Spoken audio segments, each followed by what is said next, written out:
Hello, kindergarteners.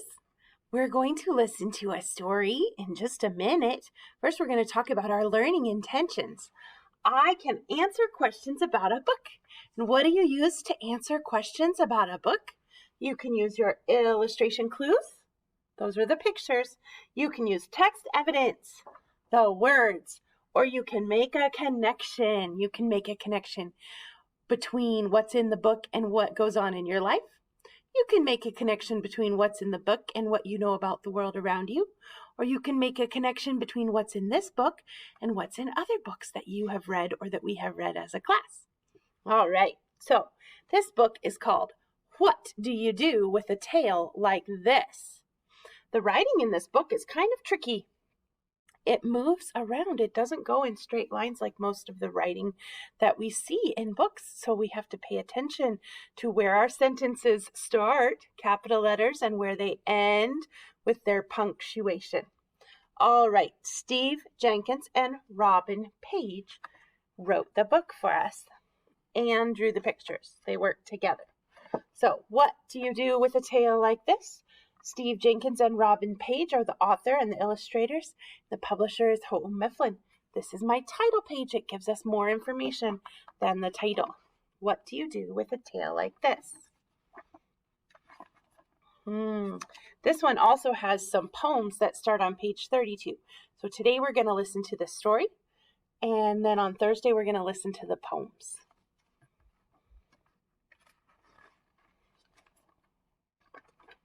Animals use their nose, ears, tails, eyes, mouths, and feet in very different ways. See if you can guess which animal each part belongs to and how it is used. At the back of the book, you can find out more about these animals. So this is an informational text. It's giving us true information about the animals. What do you do with a nose like this? There's different noses. We got to figure out how they use them and what the animal is. Some of those are pretty funny looking. Whoops, I turned 2 pages. If you are a platypus, you use your nose to dig in the mud. If you are a hyena, you find your next meal with your nose. If you are an elephant, you use your nose to give yourself a bath. If you are a mole, you use your nose to find your way underground. That's a funny looking nose. If you're an alligator, you breathe through your nose while hiding underwater.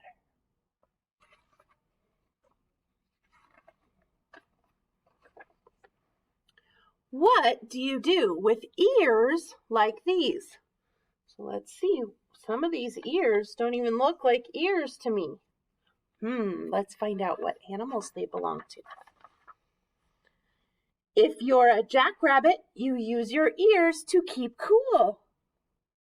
If you're a bat, you see with your ears. He sends out sonar sounds, and when he hears what comes back, and he can tell where things are. If you're a cricket, you hear with ears that are on your knees. If you're a humpback whale, you hear sounds hundreds of miles away. If you're a hippopotamus, you close your ears when you are underwater. That's a pretty cool trick that the hippopotamus can do. All right, what do you do with a tail like this?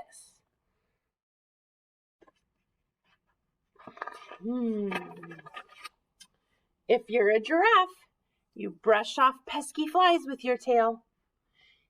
If you're a skunk, you lift your tail to warn that a stinky spray is on the way. If you're a lizard, you break off your tail to get away. If you're a scorpion, your tail can give a nasty sting.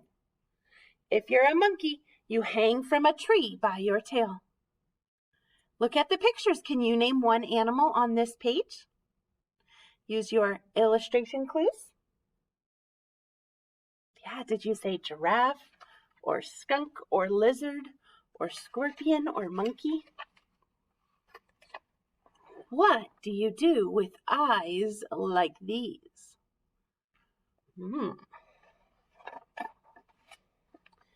If you're an eagle, you spot tiny animals from high in the air. If you're a chameleon, you look 2 ways at once. If you're a four-eyed fish, you look above the water at the same time and below the water. If you're a horned lizard, you squirt blood out of your eyes. Yikes. If you're a bush baby, you use your large eyes to see clearly at night. You know, it says the chameleon can look 2 ways at once, and the four-eyed fish can look above and below at the same time. If I use my word clues, I could say that those 2 animals have very special eyes that can look in more than one place at the same time.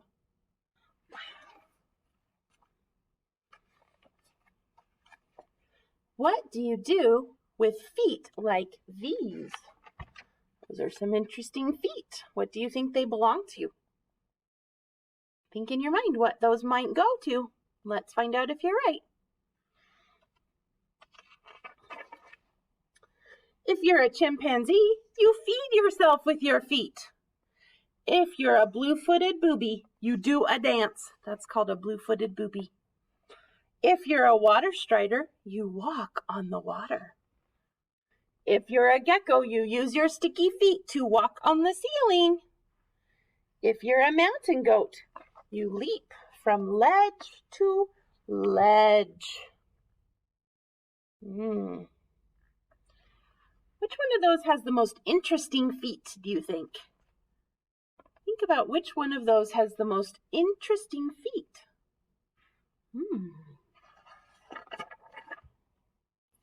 What do you do with a mouth like this? Oh, I recognize some of those animals. Let's see. If you're a pelican, you use your mouth as a net to scoop up fish. If you're a mosquito, you use your mouth to suck blood. If you are an egg-eating snake, you use your mouth to swallow eggs larger than your head. If you're an anteater, you capture termites with your long tongue. If you're an archerfish, you catch insects by shooting them down with a stream of water. Wow, he catches fish by shooting them out of the air. Did you notice that this part told us how all the animals use their mouths to eat different things? The pelican eats fish. What did the mosquito eat? Our blood. Oh no! What does the snake eat? The eggs, big eggs. The anteater gets termites. What does the fish do? How does he get his food?